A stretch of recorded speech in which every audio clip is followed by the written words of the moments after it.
Herkese selam. Kekleriniz kalıba yapışıyorsa, bir türlü çıkmıyorsa, işte yarısı kalıpta kalıp yarısı çıkıyorsa, parçalanıyorsa ve emekleriniz boşa gidiyorsa sizlere çok kolay bir yöntem göstereceğim. Artık kekleriniz kalıptan tık diye kendini bırakacak. Hiçbir şekilde de zorlanmayacaksınız. Bakın bu birinci kekimiz. Bu da ikinci kekimiz. Kalıbı da burada. Daha yeni çıktı fırından.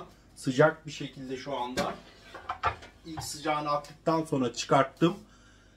Videoyu sonuna kadar durdurmadan izlerseniz ne yaptığımı anlayacaksınız ve çok da basit, aklınızda kalacak zaten. Hem de bir de portakallı kek tarifini sevenleriniz varsa onun tarifini de paylaştım. Hazırsanız hadi başlayalım. Kanalı takip edip yorum yazmayı, beğenmeyi de lütfen unutmayın. 3 adet yumurtanın içerisine 1,5 su bardağı toz şekerimi ilave ediyorum. El mikserinde mayonez kıvamına gelene kadar 6-7 dakika boyunca çırpacağım. Kekinizin güzel kabarmasını istiyorsanız bu çırpma işlemini mutlaka uygulayın. 1 çay bardağı da oda sıcaklığındaki sütü ilave ediyorum. Bardak ölçülerimi de açıklamada yazacağım. Her sıvı ilave edişimde tekrar çırpıyorum. Kekin içerisine sıvıları hiçbir zaman bir anda koymayın. 1 çay bardağında sıvı yağ, ayçiçek yağımı ilave ediyorum. Yine çırpıyorum. Taze sıkılmış portakal suyu yarım çay bardağından biraz daha az ilave ediyorum. Tekrar çırpıyorum. 3 su bardağı da dolu dolu un ilave ediyorum. İkinci, üçüncü, 2 kabartma tozu, 1 adet de vanilya ilave edeceğim. Önce spatula ile şöyle biraz karıştıracağım. Sonra da un kaybolana kadar mikserle çekeceğim. Bu aşamada mikseri çok kullanmayacağım. Hani hamurumuzun güzel kabarmasını istiyorum. 2 adet de portakal kabuğu rendesini ilave ediyorum. Şöyle bir karıştıralım. Şimdi size öyle bir garanti yöntem göstereceğim ki kekleriniz kek kalıbından hiç zorlanmadan çıkacak. Birincisi, ben tereyağını biraz eritiyorum. Şöyle içerisine de koyayım. Bir fırça yardımıyla çünkü süreceğiz. Bu döküm kek kalıbı. Bu da normal bir kek kalıbımız.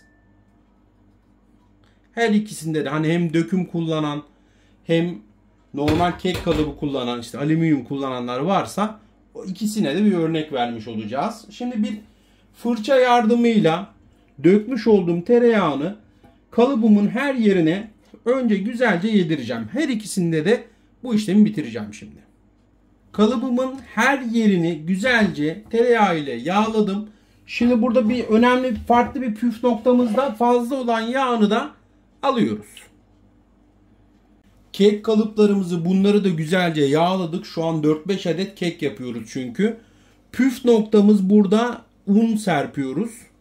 Un serptiğiniz zaman da bu aşamaya kadar her şeyi doğru bir şekilde yapıp un serptiğiniz zaman da keklerinizin kalıptan çok kolay bir şekilde çıktığını da göreceksiniz. Kalıplarımı iyice unladım. Şimdi iç harcımı döküyorum.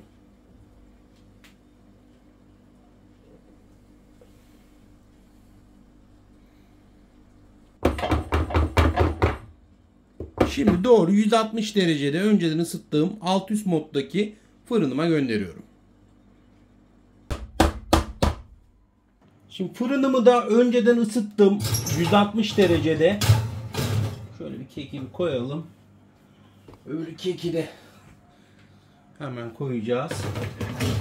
Evet, ikisi tam şöyle bir sığdı.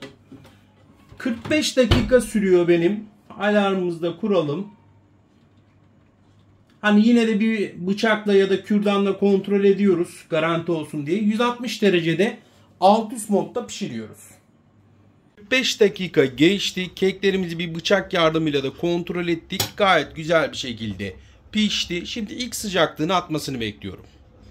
Keklerimizi kalıplarından tek tek çıkartıyoruz. Bu kekimiz bakın. Şöyle göstereyim. Gayet güzel bir şekilde, rahat bir şekilde kendini bıraktı ve çıktı. Şimdi bu da ilk sıcağını attı ama şöyle bir deneyelim.